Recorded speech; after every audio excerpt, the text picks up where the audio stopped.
지난 영상을 보고 오셨다면 이제 좀 더 깊이 들어가서 왜 이런 강박증을 갖게 된 건지 그 원인을 좀 말씀드릴게요. 일단 지난 영상을 꼭 보고 오세요.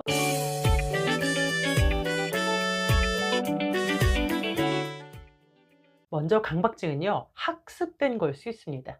조건 형성이라고 하죠. 그러니까 내가 불안했을 때 어떤 생각이나 행동을 딱 했는데 그때 안정감을 얻은 경험이 있는 거예요. 그럼 그 다음에도 또 그 행동을 하게 되고 그게 점차 학습이 되면서 강박증이 될 수 있습니다. 여기서 중요한 사실은 그런 강박 행동을 하지 않아도 사실은요, 한 30분 정도 시간이 지나면 알아서 불안감이 자동적으로 감소한다는 사실입니다. 이거는 맥박이나 피부전도 반응과 같은 그런 걸로 측정을 한 결과예요. 그러니까 강박적인 무언가를 하는 게 순간적으로만 불안을 가라앉힐 뿐이고 장기적으로 볼 때는 사실은 강박증을 만들어내고 있을 뿐이에요. 두 번째는 이 인지, 사고 패턴이 원인이 된다는 인지행동 이론입니다. 정말 나쁜 일이 일어날 것만 같고 그걸 예방하지 못하면 그건 다 내 책임인 것만 같은 그런 과도한 책임감을 갖는다는 거예요. 그래서 어떻게든 그 일을 예방하기 위해서 자꾸 이렇게 조치를 취하려고 하다 보니까, 그러니까 자꾸 뭘 해야만 할 것 같으니까 그게 강박 행동이 되는 겁니다. 근데 여러분, 세상에 일어나는 불행한 일들, 나쁜 일들은요, 순전히 다 내 잘못만으로 그렇게 될 가능성은 많지 않아요.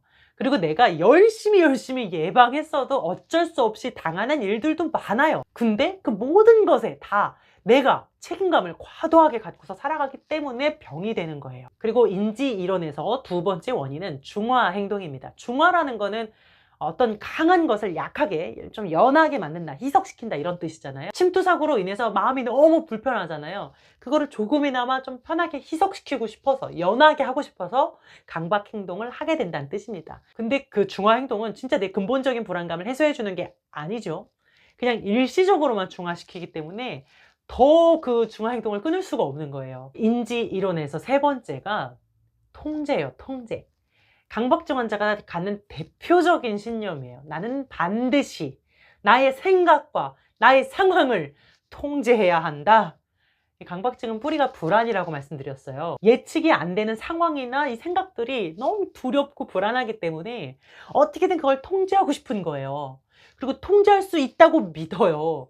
근데 여러분, 진짜 통제할 수 있어요? 내 생각과 감정과 상황을 100% 내 의지대로 움직일 수 있는 그런 사람 세상에 단 한 명도 없어요. 근데 강박증 환자들은 그렇게 할 수 있다는 잘못된 신념을 가진 경우가 많다는 거예요. 또 강박증 환자는 자기한테 들어온 이 생각을 되게 중요하게 인지한다 그랬잖아요. 그리고 그 생각 자체가 가지고 있는 힘을 되게 크게 평가해서 이 실현 가능성을 엄청 높게 잡아요. 그러니까 생각이 낮기 때문에 결국 그 일은 실제로 일어날 것이다 라고 생각하는 거예요. 딱 1%의 위험이 있으면 99로 인지하는 거예요. 이런 생각을 가지고 살다 보니까 사는 게 너무너무 힘들잖아요. 항상 긴장 상태, 항상 불안한 상태니까 그걸 중화하기 위해서 자꾸자꾸 강박 행동을 하게 된다는 거죠. 몸을 두드린다든지, 입술을 막 깨문다든지, 머리카락을 자꾸 뽑는다든지, 살을 뜯는다든지. 그리고 이들이 위협을 이토록 두려워하는 건 불확실한 상황 자체를 너무 불안하게 느끼기 때문이에요. 근데 여러분, 가장 긴장되는 순간은, 가장 두려운 순간은 언제인 줄 아세요? 공포의 대상이 나타나기 이전, 특히 바로 직전이에요. 발표할 때 가장 떨리는 순간은 발표 직전이에요. 놀이기구 탈 때 가장 떨리는 순간은 떨어질 때가 아니고 천천히 위로 올라갈 때예요. 두려움의 대상을 아직 만나지 않았을 때, 아직 불확실할 때, 즉 통제할 수 없을 때 두려움을 느끼죠. 근데 특히나 강박증 환자는요, 더더욱이 불확실성에 대한 인내력이 많이 결핍되어 있다고 연구자들은 말합니다. 여기까지가 인지 이론에 입각한 원인이었고요. 세 번째 원인은 불완전감에 대한 회피입니다. 어떤 규격이나 각도가 맞지 않거나 조금이라도 틀린 것이 있거나 위치가 맞지 않거나 완전히 깔끔하지 않거나 줄이 맞지 않거나 이러면 막 너무너무 힘들어져요. 어떻게 보면 이 불확실성도 불완전감에 포함되는 것이라고 볼 수 있겠죠. 100% 완전하게 안전한 게 아니니까 이제 그게 힘든 거잖아요. 그 불확실함이. 그래서 찜찜한 상태가 되는 거예요. 이 찜찜함이 사라질 때까지 강박적인 행동을 반복하게 되는 거예요. 연구에 의하면 강박증 환자의 80% 이상이 이 불완전감을 경험한다고 해요. 다음 네 번째로는 정신분석 이론의 근거에서 말씀을 드릴 텐데, 사실 이런 무의식 같은 것들은 사람마다 다 너무 복잡하고 다양하기 때문에 이렇게 불특정 다수에게 딱 정답을 내놓듯이 말씀드릴 수는 없지만 좀 보편적인 것만 간단하게 말씀드릴게요. 아이가 크면서 성적인 욕구나 공격적인 충동이나 분노 이런 것들은 되게 자연스러운 갈등이잖아요.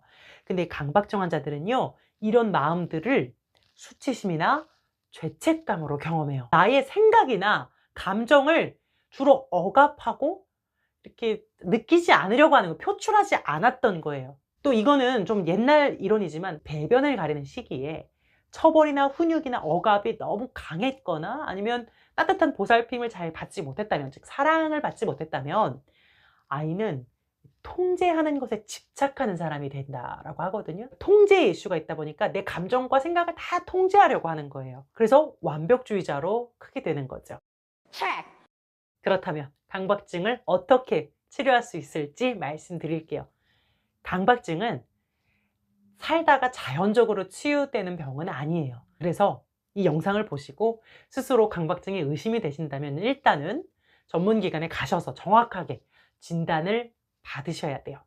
그리고 그 진단에 따라서 자신에게 맞는 치료 방법을 찾으셔야 하는데, 그거는 전문가가 증상에 맞는 치료 방법을 안내해 줄 거예요. 뭐 생물학적인 원인이 있다면 약물 치료가 효과적일 거고, 아니면 인지행동적인 그런 원인이 있어 보인다면 심리치료가 효과적일 거고, 뭐 경우에 따라서 약물과 심리치료 둘 다 병행할 수도 있고요. 그런데 보통 뭐 노출치료, 인지행동치료, 상담치료 이런 심리치료는요, 재발까지 방지하면서 치료 효과도 약물에 비해서 떨어지지 않는다는 연구 결과가 있어요. 다만 차이가 있다면 시간이 오래 걸리는 거예요. 어쨌든 약물 치료나 심리 치료 모두 다 효과가 있다라고 알려져 있으니까 무엇이든지 적극적인 치료를 받으시는 것이 좋습니다. 그래도 몇 가지만, 내가 너무 강박증까지는 아니지만 그런 성향이 있는 것 같다, 혼자서 한번 해보겠다라고 하시는 분들을 위해서 몇 가지 말씀드려 볼게요. 첫 번째로, 강박증 환자에게 아주 치료 효과가 좋다라고 알려져 있는 노출 치료입니다. 일단 본인이 불안해하고 두려워하는 것들을요, 순위별로 쭉 써보세요. 그러니까 불안도가 낮은 것부터 순서대로 쓰고 그 옆에 불안 점수도 쓰는 겁니다. 예를 들어서 내 신발에 흙이 묻는다, 이게 1번이야. 점수는 한 30점 정도? 그 다음에 쓰레기통을 만진다, 이게 이제 2번이고 점수 한 40점 정도? 그 다음에 공중화장실 변기통에 앉는다가 한 3번이고 점수 한 60점 정도? 이런 식으로 불안도가 낮은 것부터 순서대로 쓰세요. 그러면 한 10번쯤에는 손에 똥이 묻는다 정도가 될 수도 있겠죠. 그 다음에 이걸 다 썼으면 불안도가 낮은 그 1번부터 하나씩 하나씩 노출을 하는 거예요. 노출한다는 게 뭐냐면 그 상황에 맞닥뜨린다는 뜻이에요. 그러니까 신발에 흙을 묻히는 거예요. 묻힌 상태로 불안 점수가 낮아질 때까지 그 어떤 중화 행동을 하지 않고 가만히 기다리는 겁니다. 아무것도 안 해야 돼요. 불안도는요, 대략 한 30분 정도가 지나면 그냥 저절로 감소한다는 연구 결과가 있다고 말씀드렸죠. 이렇게 해서 1번을 성공하면 2번도 할 수 있게 돼요. 2번이 뭐였죠? 쓰레기통을 만진다였죠. 이런 식으로 하나씩 하나씩 이겨나가는 거예요. 그러니까 아무런 중화 행동을 하지 않아도 불안이 스스로 사라진다는 걸 경험하면 나에게 자신감과 용기가 생기면서 그 다음도 극복할 수 있게 됩니다. 아니 그럼 10번처럼 손에 똥을 묻히는 것까지 해야 할까요? 이런 걸 과잉 교정이라고 합니다. 이런 거는 일상에서 겪는 일이 아니지만 치료를 위해서 과잉 노출을 해요. 그래야 치료가 끝나고 일상으로 돌아갔을 때 남들만큼 편안해질 수 있고, 치료사 없이 혼자서 어떤 예상하지 못한 불안 상황을 만나도 도전하고 직면할 수 있기 때문에 과잉 교정을 하는 거예요. 이거 병원 가면요, 이렇게 흰 가운 입은 의사들이 몇 명씩 서 있고요. 환자가 변기통 만지는 거 이렇게 화장실 앞에서 다 보고 있어요, 의사들이. 이거 이상하고 좀 미개하고 비인간적인 그런 느낌을 줄 수 있는데요. 이 괴물을 직접 만나보게 해주는 거예요. 이건 사실 괴물이 아니야, 이건 파국이 아니야 라고 알게 해주는 거예요. 합리적으로 공포심을 극복할 수 있게 해주는 거죠. 두 번째는 인지행동 치료로 신념을 바꿔야 됩니다. 일단 내 강박 사고에 대해서 정확히 알고 있으셔야 하고요. 내가 주로 하는 강박 사고가 뭔지 정리할 수 있어야 돼요. 그리고 누구나 나 말고도 인구의 90%는 누구나 이런 끔찍하고 나쁜 침투 사고를 하는구나, 경험하는구나, 이걸 인지하고 있어야 됩니다. 그 다음에 내가 내 생각에 너무 중요한 의미를 부여하고 과도하게 해석하고 있구나 라는 사실을 인지하셔야 되고요. 이건 별 의미도 없고 별 실현 가능성도 없는 생각이지 라는 것들을 자꾸 인지해 주셔야 됩니다. 내가 이런 나쁜 인간이라서 나쁜 생각이 떠오르는 거야 라고 생각하시는 경우가 많은데 그게 전혀 아닙니다. 그냥 지나가는 참새 한 마리예요. 가볍게 지나가게 두세요. 그러면 침투 사고가 힘을 잃어버려요. 그리고 내가 하는 이 강박 행동들은 모두 일시적인 진통제일 뿐이야. 사실은 불안을 더 키우는 중화 행동에 불과하구나 라는 것을 생각해 주셔야 돼요. 이런 중화 행동들은 사실은 하지 않아도 시간이 지나면 스스로 불안감은 사라질 수 있구나 라는 것을 떠올려 주셔야 돼요. 그리고 내가 가지고 있는 그런 비합리적인 신념들을 합리적으로 바꿔나가는 연습을 해야겠죠. 뭐 예를 들어서 모든 것은 통제해야만 한다 해서 모든 것을 통제할 수 없고 통제하지 않아도 불행하지 않다라고 이렇게 생각을 바꾸는 연습을 자꾸 해야 돼요. 또 불행이 생긴다면 그건 내 탓이야 해서 내가 아무리 조심하고 예방을 해도 모든 불행을 다 막을 수는 없어.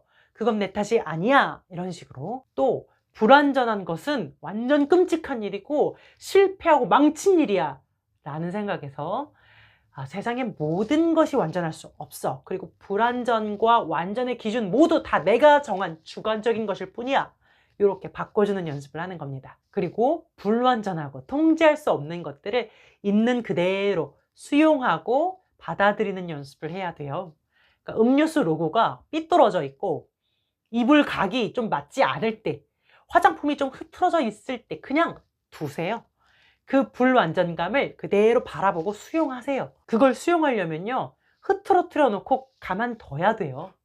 여러분이 모든 면에서 다 완전한 것 같고 완전할 수 있을 것만 같지만 강박증 환자들은 아주 어이없는 부분에서 큰 흠을 가지고 있어요. 본인들이 몰라요. 근데 구멍이 있어요. 어차피 모든 면에서 완전할 수 없으니까 그냥 포기하시고요, 좀 편해지셔도 됩니다. 네 번째는 강박 행동을 지연시키는 방법이 있어요.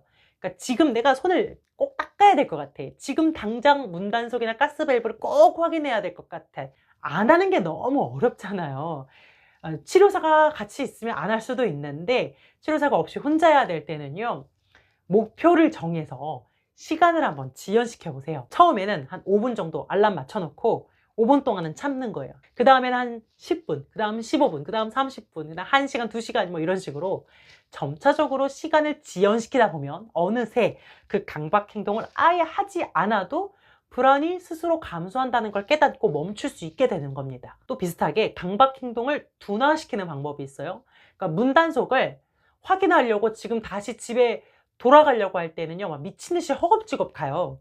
근데 일부러 발걸음을 천천히, 그리고 확인하기 전에도 심호흡 한 3번 하고 천천히 최대한 여유를 가지고 확인하세요. 그리고 밸브나 문이 잠긴 것을 딱 확인을 했으면 그 딸깍 잠긴 소리와 함께 잠겨있는 그 느낌을 분명하게 기억하세요. 그리고 또 비누로 만약에 뭐 나는 꼭 3번씩 무슨 의식을 치르듯이 손 닦아야 돼. 그리고 난 꼭 그 상표의 비누를 써야만 했다면 일부러 다른 상표의 비누를 3번 아닌 1번 아니면 2번, 이것도 되게 천천히 심호흡하고서 손을 닦으세요. 그리고 분명히 지금 내 손은 깨끗하다라는 걸 기억하세요. 또 샤워를 할 때도 꼭 순서를 지키는 경우가 있다면 그 순서를 바꿔서 해보세요.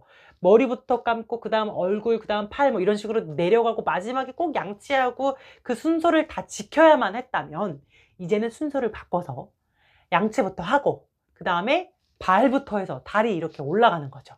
아유, 굳이 뭐 그렇게까지 할 필요 있나요? 없죠. 근데 치료적인 차원에서 하는 거예요. 내 강박을 깨트려야 되는 거예요.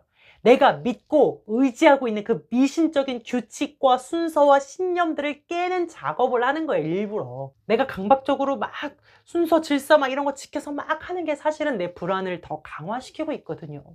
그래서 그거를 흐트러뜨려야 내 불안도 완화된다는 거예요. 예전에 제가 강박증이었던 어떤 분에게 치료적인 차원에서 딱 하루만 로션과 스킨의 순서를 바꿔서 진열해 보라고 했어요. 또 장롱 안에 있는 가방을 크기별로 놓지 말고 두세 개만 바꿔 넣으라고 했어요. 그리고 드라이기 코드를 하루만 뽑지 말고 그냥 꽂아 놓으라고 했어요. 이 모든 사항들은요, 꼭 바꿀 필요가 없는 것들이에요. 근데 그 사람이 그것들을 계속 강박적으로 지키고 있었기 때문에 그걸 깨기 위해서 과제를 준 거예요. 스킨과 로션의 위치를 바꾸고 가방의 순서를 바꾼 게 처음에는 보기가 너무 힘들었는데 지금은 그게 아무렇지 않아 보이고, 심지어 드라이기 코드는 아예 안 빼고 산다더라고요.